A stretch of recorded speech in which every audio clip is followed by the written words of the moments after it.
Lundi 3 janvier 2022, vous êtes dans le 13h sur RTI 1. Bonjour à tous, voici les titres.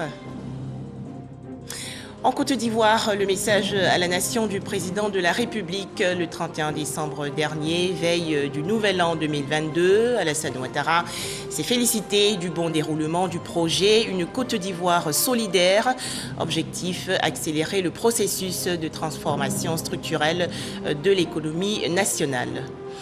Toujours en Côte d'Ivoire, ils ne vont plus promouvoir les congés anticipés et commettre des actes de violence. 70 jeunes élèves internés dans le centre civique de Bimbresso, dans la région sud du pays, ont été libérés hier. Ces jeunes gens ont été soumis à des activités de resocialisation. Enfin, au Kenya, 6 morts dans une attaque dans le comté de Lamu. Les rebelles Shebab suspectés.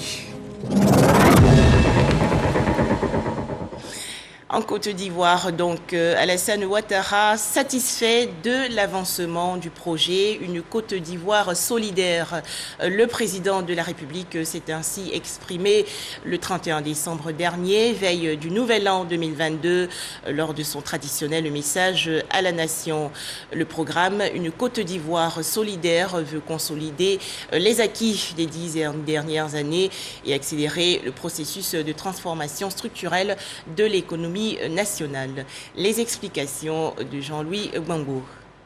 La construction de la Côte d'Ivoire solidaire est en marche.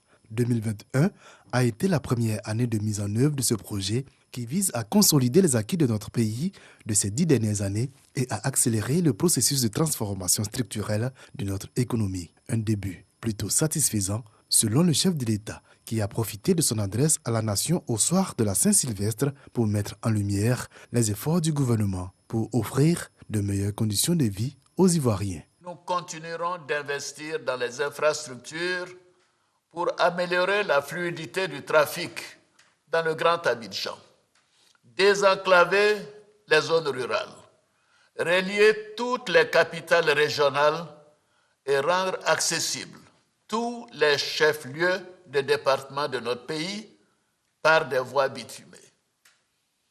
Je me réjouis que les projets structurants tels que le 4e pont Yopougon Plateau, le pont de Cocody et l'échangeur de l'Indénié seront achevés en fin d'année 2022. Au cours de l'année 2022, nous poursuivrons l'extension de l'autoroute du Nord jusqu'à Boaké, la réhabilitation de la côtière Abidjan-San Pedro, ainsi que les travaux pour le lancement de la construction de 8 nouveaux échangeurs à Abidjan. Un autre pilier sur lequel s'appuie l'économie de la Côte d'Ivoire, le secteur de l'énergie. Et 2021 a été marqué par une découverte majeure, le gisement Baleine, qui entrera en production dès 2023. Une découverte qui permet au chef de l'État de se projeter sereinement sur l'avenir. Cette importante découverte augure de belles perspectives pour notre pays en termes de ressources pour le financement des projets de développement, de formation de nos jeunes, de création d'emplois et d'opportunités pour nos PME. Ce sera aussi le premier gisement zéro émission nette en Afrique. De quoi reléguer définitivement la crise énergétique connue par la Côte d'Ivoire au premier semestre de l'année 2021. L'objectif, selon le président de la République, c'est d'électrifier toutes les localités du pays avant fin 2025. Pour l'heure, ce sont 1 230 000 ménages qui ont bénéficié cette année du programme Électricité pour tous. Un autre baromètre de la bonne entame du projet Une Côte d'Ivoire solidaire, l'accès à l'eau potable. Plus de 80% des Ivoiriens vivant en ville et plus de 70% en zone rurale y ont accès, selon le chef de l'État. Pour consolider ces progrès réalisés, Alassane Ouattara mise sur la bonne gouvernance et la lutte contre la corruption. Nous devons bâtir une conscience nationale imprégnée des valeurs d'intégrité, d'équité et d'un sens élevé de la responsabilité dans la conduite des affaires publiques. C'est dans ce cadre que j'ai décidé d'instaurer à partir de 2022 un prix portant sur la bonne gouvernance et la lutte contre la corruption. Ce prix favorisera l'éclosion de cette conscience nationale qui prône le respect des deniers publics, la recherche de l'excellence et qui place l'intérêt de la nation au-dessus de tout.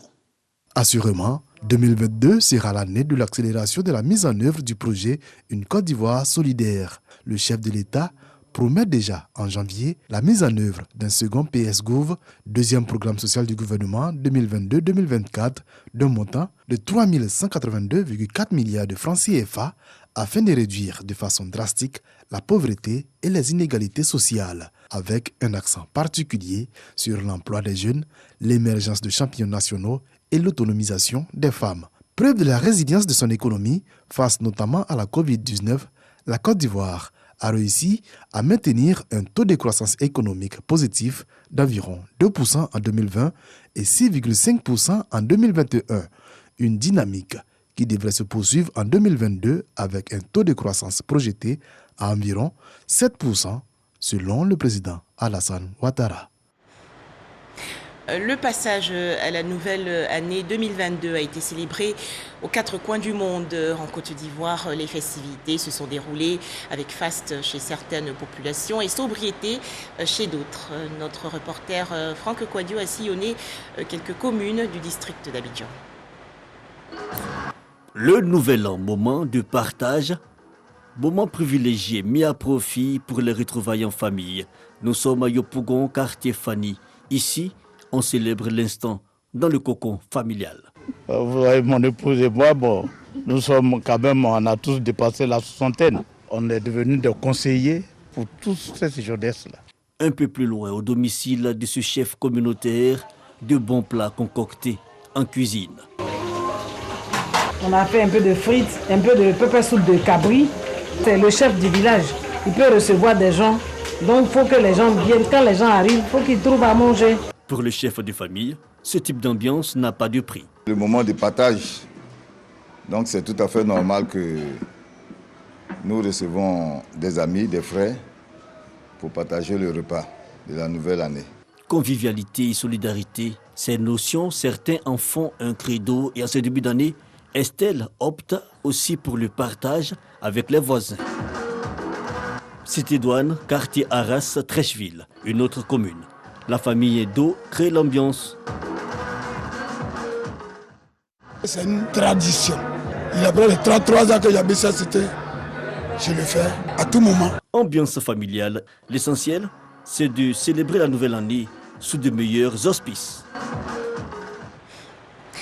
Nouvel an 2022, un feu d'artifice offert aux populations de Bondoukou et de Amanvi. C'est un cadeau du ministre de l'Agriculture et du Développement rural, Kobenan Kwasi Adjoumani.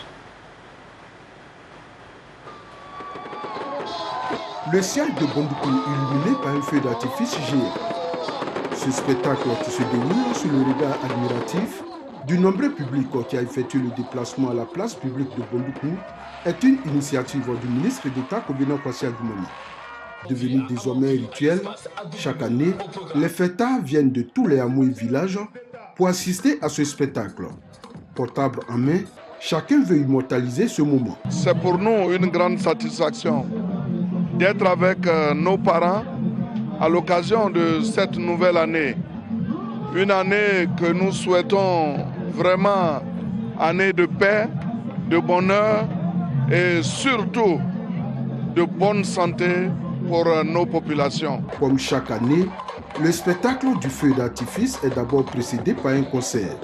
Les artistes locaux qui se sont succédés sur le podium ont égayé le public. Après Bondoukou, les populations d'Amanvi, village natal du ministre d'État Kobenan Kwasi Adjoumani, ont elles aussi eu droit à ce spectacle de passage à la nouvelle année. Ici encore, les populations sont venues de toutes les contrées de cette sous-préfecture pour assister à cet événement. On est venu fêter, ça s'est bien passé. On dit merci, monsieur le ministre Kobenan Kwasi Adjoumani, Voilà, on le remercie pour tout ce qu'il fait pour la population de Tanda comme Gontougo. Le ministre d'État, ministre de l'Agriculture et du Développement rural, a profité de l'occasion pour offrir une grotte mariale au village d'Amanvi. À Ferkessédougou, dans la région nord du pays, un concert géant donné par l'artiste international Salif Keïta pour célébrer le nouvel an 2022. Un cadeau du ministre de la Défense, Téné Birahima Ouattara. Les détails, Kader Sogodogo de RTI Bouaké. Premier jour de l'an, la place Alassane Ouattara de Ferkessédougou est noire de monde. Le public a répondu massivement à l'invitation du ministre d'État, ministre de la Défense, Téné Birahima Ouattara, qui offre un concert gratuit. Salif Keïta a quitté les bords du Djoliba au Mali pour être sur scène à Ferkessédougou.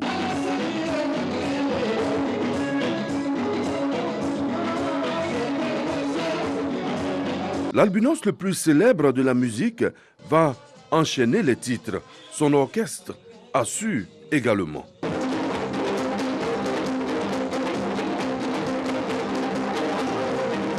Le moment est magique. Ferkessédougou communie avec l'artiste.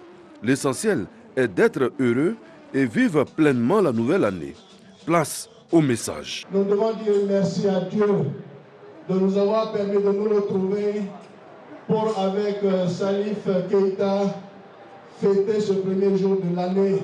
Notre souhait le plus ardent, que cette année 2022 soit une année de paix, soit une année de santé, soit une année de bonheur. Après une dizaine de titres, Salif Keïta va quitter la scène. Il n'ira pas sans laisser un message aux Ivoiriens. La Côte d'Ivoire, c'est un pays qu'on a toujours adoré et qu'on a toujours aimé. Et j'adore la Côte d'Ivoire. Je suis ivoirien. C'est ça. Bonne et heureuse année pour tous les Ivoiriens. Plusieurs personnalités étaient aux côtés du ministre d'État, Téné Birahima Ouattara, pour ce concert. Adama Diawara, ministre de l'Enseignement supérieur et de la Recherche scientifique, Fidel Sarasoro, ministre directeur de cabinet du président de la République, et Lassina Ouattara, dit LAS-PR, conseiller à la présidence de la République et député de la Nation. Je me fais vacciner et je respecte quotidiennement les gestes barrières. Objectif, lutter efficacement contre le coronavirus.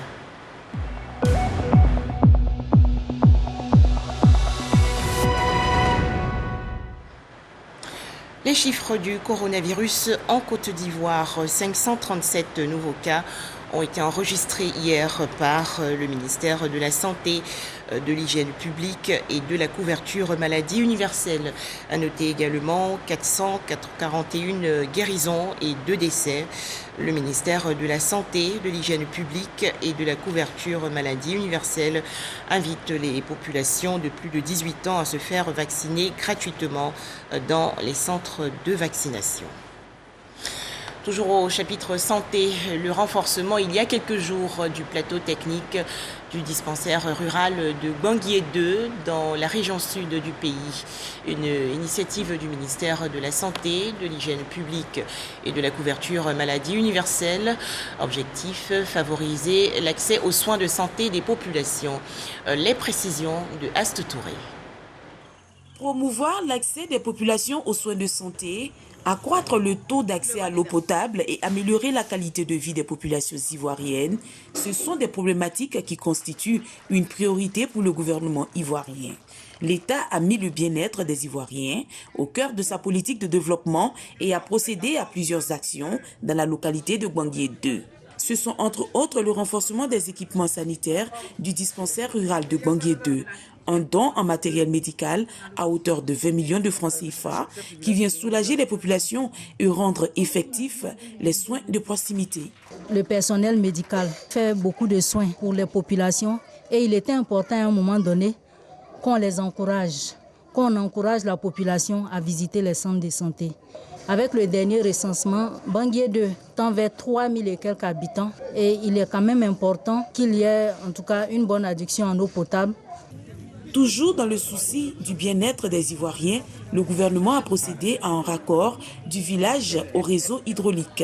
Il permettra aux populations de disposer d'eau potable, un acte salué par les populations. Une grande fierté pour moi et mes administrés. Depuis le village est créé, on n'utilise que les eaux des puits, eaux des rivières dans quelques jours. Si on a l'eau potable, c'est la fierté pour nous tous. Le lancement de l'opération d'adduction a été effectif. Notons que le village de Gbangué 2 existe depuis 1972 et ne disposait pas d'eau potable jusqu'à ce jour. Lundi 3 janvier 2022, c'est aujourd'hui la reprise des cours dans les établissements scolaires de Côte d'Ivoire, après bien sûr les congés de Noël 2021. Des millions d'écoliers et d'élèves sont donc retournés en classe aujourd'hui. Nous allons revenir sur ce sujet dans nos prochaines éditions. Eux également vont pouvoir retrouver le chemin de l'école. Les jeunes élèves accusés de troubles dans les établissements scolaires et internés récemment au centre civique de Bimbresso dans la région sud du pays ont été libérés hier. Cérémonie en présence du ministre de la Promotion de la Jeunesse, de l'Insertion professionnelle et du service civique, Mamadou Touré. Ces 70 jeunes ont suivi des formations en civisme, secourisme et engagement communautaire. Le point dans ce reportage de Franck Quadio. Ils sont 70 élèves identifiés récemment comme responsables de troubles dans leurs établissements scolaires avant les fêtes, dans l'optique de congés anticipés des élèves qui viennent de passer 2 semaines au centre de service civique de Bimbresso. Un séjour mis à profit pour leur inculquer les notions de protection de la chose publique, service civique et engagement communautaire, mais aussi le secourisme. La vue de ces enfants aujourd'hui me ravit. Parce que ça fait 39 ans que je suis à l'école, donc on a vu beaucoup de choses, beaucoup de situations. Et cette initiative du ministère de la Jeunesse et de la Promotion de la Jeunesse et puis du ministère de l'Éducation nationale est à saluer. Ce dimanche 2 janvier, c'est le jour de leur sortie. Ils reçoivent la visite du ministre de la Promotion de la Jeunesse, de l'Insertion professionnelle et du service civique. Mamadou Touré, satisfait du bon comportement de ses élèves, il les exhorte à être désormais des ambassadeurs de la non-violence au sein de leurs établissements. Je souhaite que vous saisissiez la seconde chance qui vous est donnée. J'espère que vous nous ferez honneur et qu'on n'entendra pas qu'un jeune sorti de Bimbresso a été repris parce qu'il s'adonnait à des actes de violence donc dans son établissement. Parce que si vous replongez, et je pense qu'avec tout ce qui a été fait, vous n'allez pas replonger, mais si vous replongez ces 9 mois à Bimbresso, c'est surtout l'exclusion définitive de vos établissements, avec pour certains la possibilité de se retrouver en milieu carcéral. Des élèves qui retournent dans leurs familles respectives. Le ministre Mamadou Touré promet de maintenir le contact avec parents d'élèves et chefs d'établissement, mais aussi de renforcer le cadre légal. En attendant la fin de la procédure judiciaire, ces 70 élèves pourront dès ce 3 janvier reprendre le chemin de l'école. Dans l'actualité nationale également, ces cours de préparation au mariage organisés par le ministère de la Famille, de la Femme et de l'Enfant. Environ 300 couples ont été instruits récemment. Les travaux qui ont porté sur la vie maritale et les concessions se sont déroulés dans la commune du Plateau. Michel Mambo. Mathieu, concentrez-vous à prendre pour époux M. Kwame Roger ici présent. Oui! Échange de consentement, strass, paillettes, festivités, mais au-delà, bien des réalités à prendre en compte. La vie à deux, pas toujours aisée. Le ministère de la Famille, de la Femme et de l'Enfant prend donc les devants. Plus de 250 couples sont outillés pour un mariage réussi. Cette cérémonie est l'occasion de lancer 3 activités en même temps. Nous avons l'activité de formation des couples candidats au mariage. Nous avons l'activité de formation des familles à la gestion des ressources familiales qui va se tenir en région. Et nous avons l'activité de sensibilisation des familles aux valeurs morales qui va se tenir également en région. L'objectif, c'est de consolider le mariage, pour les aider à mieux vivre, à être heureux dans le mariage. Les droits et devoirs des mariés, la gestion des ressources familiales, l'amélioration des revenus, l'encadrement, l'éducation des enfants, au nombre des sujets abordés pour l'épanouissement de ces couples. Les apprenants en sont ravis. Nous passons devant le maire, donc on a besoin de savoir d'avoir quelques idées sur le mariage, sur la vie de couple, et c'est très important. Je participe à cette formation pour être outillé, pour surtout avoir aussi la base de comment fonder un foyer, afin que les divorces et les palabres puissent être évités. Plus de 250 couples formés pour cette première phase à la mairie du Plateau, mais l'activité s'est également étendue à plusieurs villes de l'intérieur, notamment à Aboisseau et à Diaké. Toujours en Côte d'Ivoire, la toute première édition de la cérémonie de remise des prix d'excellence des agents du centre régional universitaire d'Abidjan. 6 agents ont été ainsi récompensés pour leur assiduité et leur ardeur au travail. Cérémonie parrainée par le ministère de l'Enseignement supérieur et de la Recherche scientifique. Pacom Didi et Abou Sanogo. Siaka Bamba, désigné meilleur agent 2021 du Centre régional universitaire d'Abidjan à la première édition de la cérémonie de remise des récompenses des prix d'excellence du CROU A. Au total, 6 agents ont vu leurs efforts récompensés. Je suis très content pour ce prix. Je remercie Dieu, je remercie le Centre régional des arts universitaires. Je remercie également ma famille culturelle, qui est le comité universitaire d'action culturelle, le CUAC. Je suis joyeux de recevoir le prix de la sous-direction du patrimoine et de la maintenance. Et j'ai dédié ce prix d'abord à mon père défunt et à tous mes collaborateurs du service. La présidente du conseil de gestion du CROU, le directeur du CROU, l'agent comptable et le ministre de l'Enseignement supérieur et de la Recherche scientifique ont également été honorés pour leurs actions en faveur de la bonne marche des activités du CROU A et du bien-être des étudiants. Nous épousons les couleurs du temps. Le président de la République engage tous les citoyens ivoiriens, toute l'administration dans le chemin, n'est-ce pas, de l'excellence. À notre tour, à notre petit niveau ici, nous avons essayé de créer cette saine émulation entre nos agents. Le ministre m'a chargé d'apporter tout son soutien à tous les personnels du CROU A1. C'est une belle initiative que nous ne pourrons qu'encourager. Nous sommes sûrs que l'année prochaine, les agents se mettront au travail et donneront le meilleur d'eux-mêmes afin d'être primés aussi à leur tour. Impulser les actions du chef de l'État Alassane Ouattara dans la recherche de l'excellence fait partie des objectifs majeurs de cette cérémonie de distinction. Bouaké, dans la région centre du pays, les personnes en situation de handicap encouragées à se regrouper en association pour mieux développer leurs activités rurales. Cette campagne a été initiée par l'association des personnes en situation de handicap de la vallée du Bandamar. Les détails, Kader Sogodogo de RTI Bouaké. Très souvent victimes de discrimination, de marginalisation et de négligence, les personnes en situation de handicap vivant dans le monde rural sont invitées à se mettre en association. Tel est le sens de la présence des responsables de l'Association des handicapés physiques de la vallée du Bandama. À Bendekwasikro, village de la commune de Bouaké, une rencontre est marquée par des témoignages sur la vie des personnes vivant avec handicap en milieu rural. En dehors de nos débats ici, de toutes sortes, ils sont mis à l'écart. Et donc, à nous de nous mettre en valeur. Et bon, comme les parents n'ont pas de moyens, nous voulons nous regrouper, puis réfléchir à un point commun. C'est-à-dire, dès que nous serons à même de regrouper ce que nous voulons, nous allons toucher qui de droit pour que le gouvernement puisse nous aider. Pour les initiateurs, il s'agit de favoriser l'insertion des handicapés dans le tissu social. Et si ces personnes ici sont regroupées en association, si l'association a des textes fiables, vraiment, l'association pourrait aussi, postuler pour un avenir meilleur. L'Association des handicapés physiques de la vallée du Bandama, AHPVB, compte mener d'autres actions de sensibilisation envers les personnes en situation de handicap afin que ceux-ci prennent conscience de leur utilité dans la société.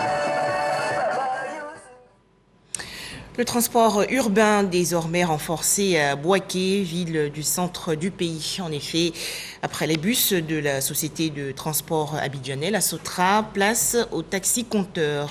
30 véhicules flambant neufs ont ainsi été réceptionnés en décembre dernier par des entreprises de transport. C'est une initiative du ministère des Transports. Le point dans ce reportage de Charles Tatou. La modernisation de la ville de Bouaké continue. Après l'arrivée des bus de la Sotra, c'est au tour des véhicules à usage de taxis communaux appelés Ivoire Taxi de s'injecter dans la circulation, contribuant ainsi à l'enrichissement du transport urbain de la localité. On dénombre pour l'heure 30 taxis ivoires positionnés pour desservir le territoire communal de Bouaké. Opérateur du secteur transport et directeur général du Haut Conseil du patronat des entreprises du transport, fier du renouvellement du parc automobile de Bouaké. Nous allons aller vers les sociétés et aller leur déposer des numéros verts. Au cas où quelqu'un aurait besoin de notre service, nous allons leur donner des taxis pour qu'ils puissent faire leur course. L'appel que nous lançons à ces utilisateurs est de tout faire pour que véritablement la question de la lutte contre l'incivisme soit donc respectée au niveau de Bouaké. 15 entreprises locales du domaine du transport dans le Bouaké en sont les bénéficiaires. Les directeurs généraux de l'autorité de mobilité urbaine de Grand Abidjan et du Fonds de développement du transport routier, Mohamed Kouyaté et Kwaku Romain, ont procédé à la remise officielle des véhicules Bouaké Ivoire Taxi. À Bouaké, le ministre a pris l'engagement de mettre à votre disposition 200 véhicules à usage de taxi neufs. Et nous souhaitons poursuivre ce projet avec vous en espérant que cette phase test permettra d'obtenir les résultats souhaités dans un bref délai. Ce projet, n'est-ce pas, de développement du parc auto étend et améliore le confort et la sécurité dans le transport des populations et participe aussi à la belle renaissance en cours de la ville de Bouaké. Nos remerciements à son Excellence, Monsieur le Président de la République, et à l'ensemble des membres du gouvernement pour leur soutien indéfectible au niveau des actions de développement et de modernisation des transports. Ces véhicules Bouaké Ivoire Taxi vont contribuer à coup sûr à la consolidation de Bouaké dans sa position de deuxième grande ville du pays après Abidjan. Voilà des précisions de Charles Tatou de RTI Bouaké. Abobo, commune du district d'Abidjan, récemment en fête. En effet, le festival culturel et des arts d'Abobo, le Festica, s'est déroulé du 29 au 31 décembre dernier. Un thème retenu, non à l'immigration irrégulière. 11e édition du Festica soutenue par le ministère de la Culture, de l'Industrie des Arts et du Spectacle. Paco Medidi et Franck Quadio. 11e édition du Festival culturel et des arts d'Abobo et un thème évocateur, non à l'immigration irrégulière. Il s'agit d'exhorter les jeunes de la commune à ne pas emprunter les voies de la Méditerranée ou du désert à la recherche de l'Eldorado, un combat mené par le commissaire général depuis plusieurs années. Le bureau pays de l'UNESCO à Abidjan apporte son soutien. Depuis 2000, j'ai initié une émission à la télévision ivoirienne qu'on appelle Eldorado, c'est ici. C'est un combat personnel parce que j'estime qu'il y a eu trop de morts. Et j'estime aussi que quand on regarde un peu la nomenclature de la société ivoirienne, on se rend compte rapidement qu'ici il y a du travail. Mais c'est comment faire pour avoir ce travail-là qui est parfois un peu difficile. Ici, on peut rester en Côte d'Ivoire, se réaliser. Depuis plus de 10 ans, le Festica anime la commune toutes les fins d'année. Un festival multiforme qui, entre autres activités, assiste les familles en situation de nécessité à travers la remise de bons d'études et de kits scolaires. Cette édition du Festica 2021 a la caution du ministère de la Culture, de l'Industrie des Arts et du Spectacle, de Kandia Kamara, maire de la commune, et du directeur de la RTI Radio-Télévision ivoirienne. Notre Abobo a un grand festival. Abobo donne le meilleur à la Côte d'Ivoire. Les plus grands talents, les plus grands artistes, les plus grands musiciens, les plus grands chorégraphes de Côte d'Ivoire sont partis d'Abobo. Et aujourd'hui, avec la politique du président Alassane Ouattara, chaque Ivoirien a la possibilité, selon son travail, de se faire une place au soleil, ici, en Côte d'Ivoire. Abobo, c'est beau, Abobo, c'est zo. L'honneur me revient de représenter Madame la ministre d'État, maire de la commune d'Abobo, Madame Kandia Kamara. Malgré les difficultés, Kunta a toujours apporté la joie aux populations de la commune d'Abobo et en particulier les jeunes. Madame la ministre d'État m'a donc demandé de vous remercier, Kunta. Un festival sans musique, une hérésie. Plusieurs artistes de renom ont alors égaillé les populations d'Abobo à ce 11e festival. On fait en image ce drame au Kenya où 6 personnes sont mortes aujourd'hui dans le comté de Lamu, dans l'est du pays, bordant la Somalie. C'était lors d'une attaque présumée des rebelles Shebab. Rappelons qu'en janvier 2020, les Shebab avaient averti le Kenya qu'il ne serait jamais en sécurité en menaçant les touristes et en lançant un appel à des attaques contre les intérêts des États-Unis. Voilà, ce journal touche à sa fin. Meilleurs vœux 2022. Je vous retrouve demain, mardi, avec beaucoup de plaisir.